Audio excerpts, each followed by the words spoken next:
Short video to show you how to change out the rear struts on a 1987 Porsche 924S. With all things with Team Ball Vice Racing, if you like this video, hit that like button and subscribe. Doesn't cost you anything, doesn't hurt you, doesn't hurt me. Thank you. All things in moderation. We got all kinds of stuff going on with this beautiful little Porsche 924S. I'm in love with this little car. Got a lot of work to do, a little bit of electrical kinks. We did get a tag on it, so that's all good. Little baby brother to that, rounding up my Porsche collection. But we're gonna jump in here and replace these rear struts real quick.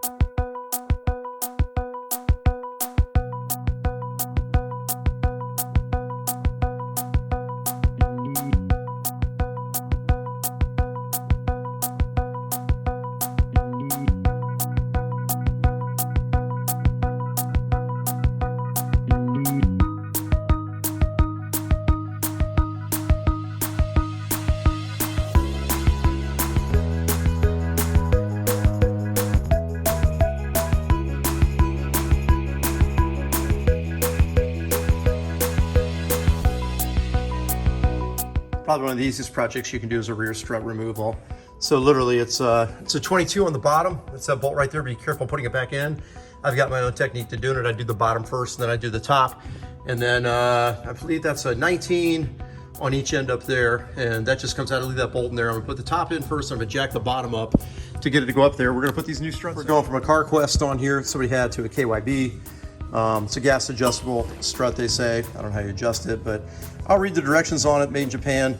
I'm gonna run the bolt up through the top. I'm gonna get this seated and on there, and I will jack the bottom up and get that aligned. I'll hand tighten that bottom bolt just to make sure that I get it in there and I don't cross thread or strip it out, which is easy to do on these, just FYI.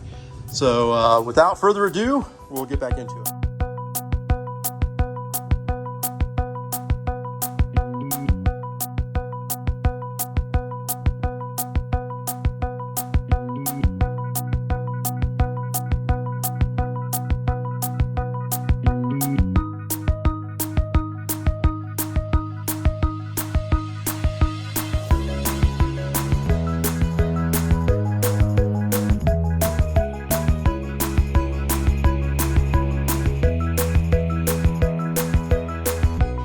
Take a look for that to settle.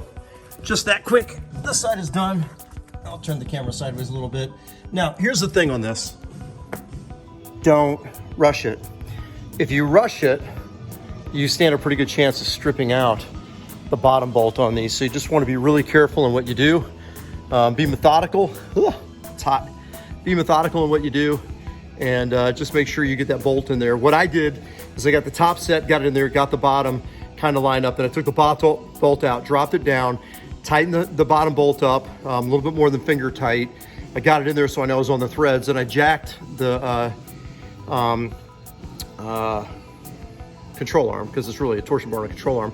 I jacked that back up and found my hole, pushed the bolt through, tightened up the top, tightened up the bottom the rest of the way. That's my method. I'll do the other one so you can see it.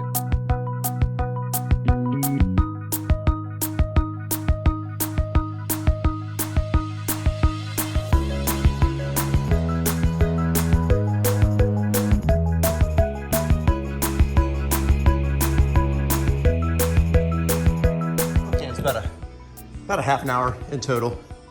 This is my old boxes.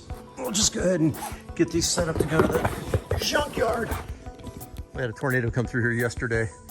You'll see that footage later on, but this is done. There's the instructions. I'll read those later on in case I want to do any adjustment on these. Take a look at ride height's got to settle on this side. The problem I had is this car was bouncing a lot and I was getting a lot of tire rub. So I'm not going to lower it or anything. I like the way it looks right now. And let's take it for a ride. Truth be known, if you're looking for that glove, I just turned the floorboard later. This car has got some electrical gremlins. Starts up and runs fine, but the windows aren't working, lights aren't working. I say that. Let's see if my... Oh yeah. Ooh, it went down. Go down a little bit noisy. Dash lights are working, but I have no marker lights or running lights or anything. So I'm gonna take it for a ride. All right, I won't make this. In 1.1 miles, turn right on Wright Bridge Road. Little tweak in the suspension made a big difference. No more tire rub.